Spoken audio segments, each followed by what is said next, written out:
નમસ્કાર મિત્રો, આજે આપણે એક સરસ મજાની રહસ્યમય વાત લઈને આવી ગયા છીએ કે કેવી વાત કે રાત્રે 12 વાગ્યા પછી એક વ્યક્તિને ફોન આવે છે. ફોનમાં કોઈ પણ પ્રકારનો નંબર નથી આવતો અને ફક્ત એટલું જ લખેલું આવે છે કે ફોન ઉઠાવ. તો શું હતું આ વાત પાછળનું રહસ્ય? તો ચાલો આપણે જાણીએ અને અમારી ચેનલમાં જોડાયેલા રહેજો. રાતના બરાબર 12 વાગ્યા. ફોનની ઘંટડી વાગી. સ્ક્રીન પર કોઈ નંબર નહોતો, માત્ર એક જ શબ્દ લખેલો હતો, ફોન ઉઠાવ. આરવે ધીમેથી ફોન ઉપાડ્યો અને સામેથી જે જવાબ આવ્યો તે સાંભળીને તેના હાથમાંથી ફોન જ સરકી ગયો. કારણ કે એ અવાજ તેના પિતાનો હતો અને એના પિતાનું મૃત્યુ થઈ ગયું હતું. તેના 5 વર્ષ થઈ ચૂક્યા હતા. આ સાંભળીને તમને પણ પ્રશ્ન થયો હશે કે શું ખરેખર કોઈ મૃત વ્યક્તિ ફોન કરી શકે કે પછી આ બધું કોઈ ભયાનક રમત હતી? આ રહસ્યમય જવાબ તમને આ સ્ટોરીના અંતમાં મળશે, તો આ સ્ટોરીને ધ્યાનથી સાંભળજો. રાજકોટ નજીક આવેલા એક નાનકડા ગામમાં આરવ નામનો એક યુવાન રહેતો હતો. 5 વર્ષ પહેલાં એક ભયંકર રોડ અકસ્માતમાં તેણે પોતાના પિતાને ગુમાવ્યા હતા. તે દિવસ પછી આરવ અને તેની માતા એકલા રહેતા હતા. આરવ દિવસ દરમિયાન એક ઓફિસમાં નોકરી કરતો અને રાત્રે ઘરે આવી પોતાની માતા સાથે સમય પસાર કરતો. જીવન ધીમે ધીમે સામાન્ય થઈ રહ્યું હતું, પરંતુ તેને ખબર નહોતી કે તેની જિંદગીમાં ફરી એક વખત એવું કંઈક બનવાનું છે જેનો કોઈ વૈજ્ઞાનિક જવાબ પણ સરળતાથી ન આપી શકે. એક દિવસ ઓફિસમાં કામ કરતી વખતે તેના મોબાઈલમાં અજાણ્યો નંબર ફ્લેશ થયો. ફોન ઉપાડતા જ સામેનો વ્યક્તિ એક પણ શબ્દ બોલ્યો નહીં, માત્ર ધીમા શ્વાસનો અવાજ સંભળાયો અને પછી ફોન કટ થઈ ગયો. આરવે વિચાર્યું કે કદાચ કોઈ મજાક હશે, પરંતુ એ તો માત્ર શરૂઆત હતી. એ જ રાત્રે બરાબર 12 વાગ્યે ફરી ફોન વાગ્યો. આ વખતે સ્ક્રીન પર કોઈ નંબર નહોતો, માત્ર કાળો પડદો અને એક જ શબ્દ, ફોન ઉઠાવ. આરવનું હૃદય જોરથી ધબકવા લાગ્યું. તેણે ધીમે ધીમે ફોન ઉપાડ્યો. થોડી ક્ષણો સુધી શાંતિ રહી અને પછી એક ઓળખીતો અવાજ સંભળાયો, બેટા, ડરતો નહીં, હું તારા પપ્પા બોલું છું. આ શબ્દો સાંભળીને આરવના શરીરમાંથી જાણે લોહી જ ઉતરી ગયું, કારણ કે જે વ્યક્તિનો અવાજ તે સાંભળી રહ્યો હતો તેનું મૃત્યુ 5 વર્ષ પહેલાં થઈ ચૂક્યું હતું. હવે આગળ શું થશે? શું ખરેખર ફોન આરવના પિતાનો હતો કે કોઈ ભયાનક ષડયંત્ર ચાલી રહ્યું હતું? તેનો ખુલાસો આપણે ભાગ 2માં થશે. તો ચાલો જાણીએ ભાગ 2. કે આરવના કાનમાં ફરી એ જ અવાજ પડ્યો, બેટા, ડરતો નહીં, હું તારા પપ્પા બોલું છું. આરવના હાથ ધ્રુજવા લાગ્યા. તેનું આખું શરીર પરસેવાથી ભીનું થઈ ગયું. તેણે ગભરાઈને પૂછ્યું,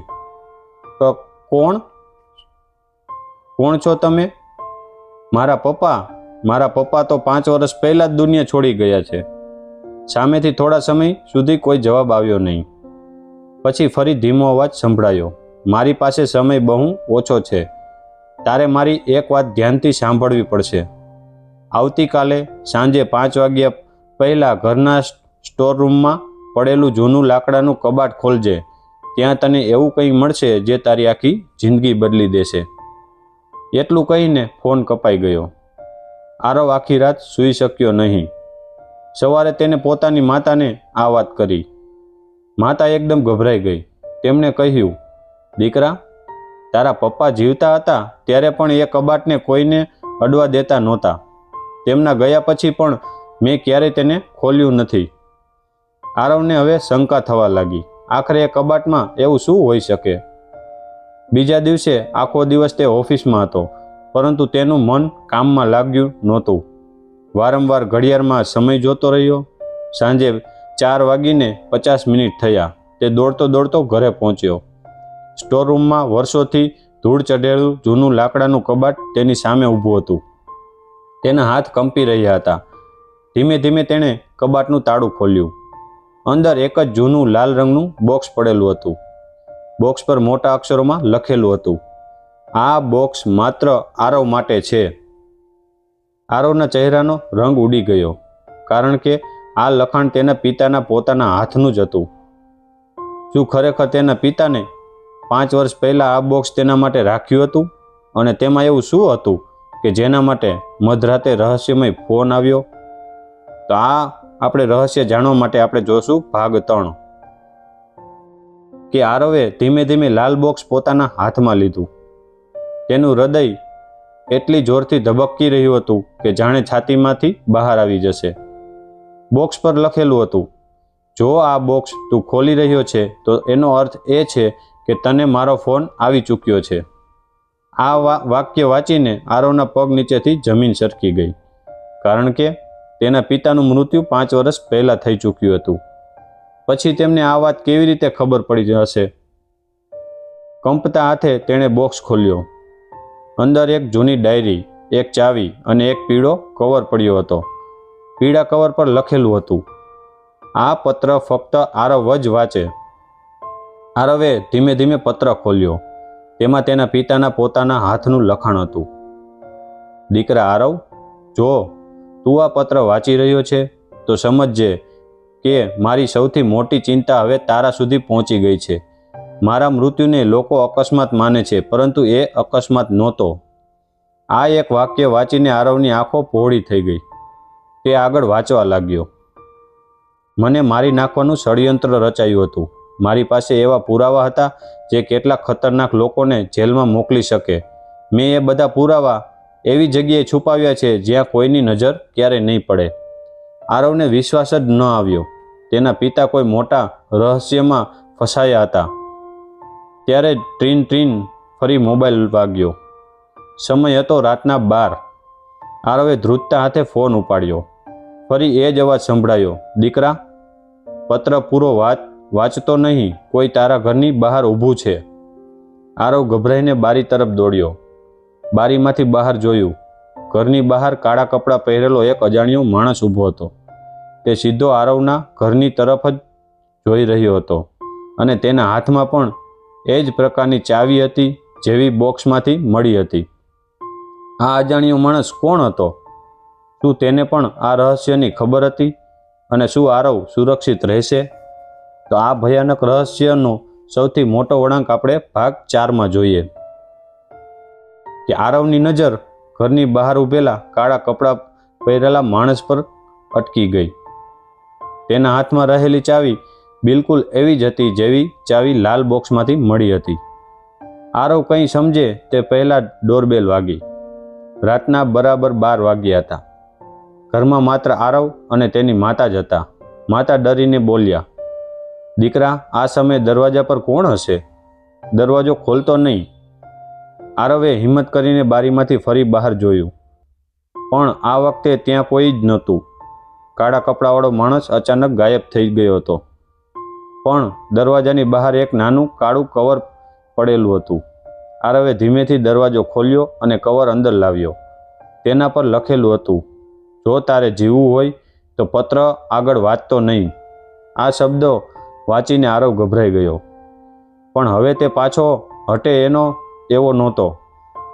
તેણે તરત જ પિતાનો પત્ર ફરી વાંચવાનું શરૂ કર્યું. પત્રમાં આગળ લખેલું હતું, દીકરા, જો તારા સુધી આ પત્ર પહોંચ્યો છે તો સજ્જ રહેજે કે લોકો મારા પાછળ હતા તેઓ હવે તારા પાછળ પણ આવશે.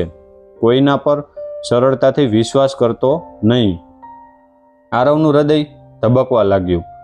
એટલામાં જ ઘરની બધી લાઇટો એકસાથે બંધ થઈ ગઈ. આખું ઘર અંધકારમાં ડૂબી ગયું. મોબાઈલની ટોર્ચ ચાલુ કરીને આરવ આગળ વધ્યો. અચાનક સ્ટોરરૂમમાંથી કોઈ વસ્તુ નીચે પડવાનો જોરદાર અવાજ આવ્યો. ધડામ દઈને અવાજ આવ્યો. આરવ દોડતો સ્ટોરરૂમમાં પહોંચ્યો. ત્યાં લાલ બોક્સ ખુલ્લો પડ્યો હતો અને બોક્સમાં રહેલી ડાયરી ગાયબ હતી. કોઈ ઘરમાં ઘૂસીને ડાયરી લઈ ગયું હતું, પણ જતાં જતાં તે વ્યક્તિ એક ચિઠ્ઠી મૂકી ગયો હતો. ચિઠ્ઠીમાં માત્ર એક જ વાક્ય લખેલું હતું, જો સાચું જાણવું હોય તો આવતીકાલે રાત્રે 12 વાગે જૂના બંધ રેલવે સ્ટેશન પર એકલો આવજે. આરવે ચિઠ્ઠી હાથમાં લીધી. એ જ સમયે ફરી મોબાઈલ વાગ્યો. સ્ક્રીન પર ફરી કોઈ નંબર નહોતો. ફોન ઉપાડતા તેના પિતાનો અવાજ આવ્યો, દીકરા, સ્ટેશન પર જા, પણ યાદ રાખજે ત્યાં તને જે મળે તે તારી કલ્પનાથી પણ વધારે ભયાનક હશે. ફોન કપાઈ ગયો. હવે આરવ સામે સૌથી મોટો પ્રશ્ન હતો. શું તે મધરાતે જૂના રેલવે સ્ટેશન પર જશે કે આ બધું તેને ફસાવાનો ઝાડ છે? આ રહસ્યનો અંતિમ અને સૌથી મોટો ખુલાસો આપણે ભાગ 5માં જોઈએ. કે રાતના બરાબર 12 વાગ્યા આરવ ધીમે ધીમે જૂના બંધ રેલવે સ્ટેશન તરફ આગળ વધ્યો. આસપાસ ઘોર અંધારું હતું. પવનના સુસવાટા અને સ્ટેશનની તૂટેલી બારીઓનો અવાજ આખા વાતાવરણને વધુ ભયાનક બનાવી રહ્યો હતો. અચાનક પ્લેટફોર્મમાં છેડે કોઈ વ્યક્તિ ઊભી દેખાઈ. એ જ કાળા કપડાં પહેરેલો માણસ. આરવ તેની નજીક ગયો અને પૂછ્યું, તું કોણ છે? તને મારા પિતાના મૃત્યુનું રહસ્ય શું છે? એ વ્યક્તિ ધીમે ધીમે પોતાના ચહેરા પરથી કાળો માસ્ક ઉતાર્યો. આરવ આશ્ચર્યમાં પડી ગયો, કારણ કે એ વ્યક્તિ તેના પિતાના સૌથી નજીકના મિત્ર વિજય કાકા હતા. વિજય કાકાએ કહ્યું, બેટા, તારા પિતા કોઈ સામાન્ય માણસ નહોતા. તેમણે કરોડો રૂપિયાના ભ્રષ્ટાચારના પુરાવા ભેગા કર્યા હતા. એ પુરાવા જાહેર થાય એ પહેલાં તેમનું અકસ્માત જેવું દેખાતું આયોજનબદ્ધ ખૂન કરવામાં આવ્યું. આરવની આંખોમાંથી આંસુ આવી ગયા. ત્યારે વિજય કાકાએ પોતાના ખિસ્સામાંથી એક નાની પેનડ્રાઈવ કાઢી. તેમણે કહ્યું, આમાં બધા પુરાવા છે. તારા પિતાએ મને કહ્યું હતું કે જો તેમને કંઈ થાય તો યોગ્ય સમયે આ પુરાવા તને આપી દેજે. એટલામાં પાછળથી કેટલીક ગાડીઓના અવાજ આવ્યા. કાળા કપડાં પહેરેલા કેટલાક લોકો સ્ટેશન પર આવી પહોંચ્યા. તેઓ પુરાવા છીનવવા આવ્યા હતા. વિજય કાકાએ આરવને કહ્યું, દોડ અને સીધો પોલીસ પાસે જા. આરવ પેનડ્રાઈવ લઈને દોડવા લાગ્યો. થોડીવાર પછી પોલીસ પણ ત્યાં પહોંચી ગઈ. વિજય કાકાએ વર્ષોથી સાચવી રાખેલી તમામ પુરાવા પોલીસને સોંપી દીધા. થોડા જ દિવસોમાં આયોજનબદ્ધ ખૂન કરનાર તમામ આરોપીઓની ધરપકડ થઈ ગઈ. આરવના પિતાને આખરે ન્યાય મળ્યો. ઘરે પાછો ફર્યો પછી તે રાત્રે ફરી એક વખત મોબાઈલ વાગ્યો. સ્ક્રીન પર કોઈ નંબર નહોતો. આરવે ધીમેથી ફોન ઉપાડ્યો. સામેથી એ જ ઓળખીતો અવાજ આવ્યો, દીકરા, હવે મારું કામ પૂરું થયું. હંમેશા સાચા રસ્તા પર ચાલજે. હું હંમેશા તારી સાથે છું. એટલું કહીને ફોન કાયમ માટે બંધ થઈ ગયો. તે દિવસ પછી મધરાતે ફરી ક્યારેય કોઈ અજાણ્યો ફોન આવ્યો નહીં. આરવે પોતાના પિતાના સપનાને આગળ વધાર્યું અને સત્ય અને ન્યાય માટે કામ કરવાનું શરૂ કર્યું. ક્યારેય જીવનમાં એવી ઘટનાઓ બને છે જેનો જવાબ તરત મળતો નથી, પરંતુ જો હિંમત અને સત્યનો સાથ ન છોડીએ તો એક દિવસ દરેક રહસ્યનો પડદો જરૂર ઉચકે છે. તો મિત્રો, તમને આ સ્ટોરી કેવી લાગી? કોમેન્ટ કરીને તમારો અભિપ્રાય જરૂરથી આપજો. અને જો તમે અમારી ચેનલમાં નવા છો તો અમારી ચેનલને સબસ્ક્રાઈબ કરવાનું ભૂલતા નહીં. બેલ આઇકન દબાવી દેજો, જેથી કરીને અમે અવનવી સ્ટોરી અપલોડ કરી તો તેની લિંક તમને મળતી રહે. તો ચાલો હવે મળીશું નવા ટોપિકની સાથે, નવી સ્ટોરીની સાથે. તો આજે રજા લઈએ. ધન્યવાદ. જય શ્રી કૃષ્ણ.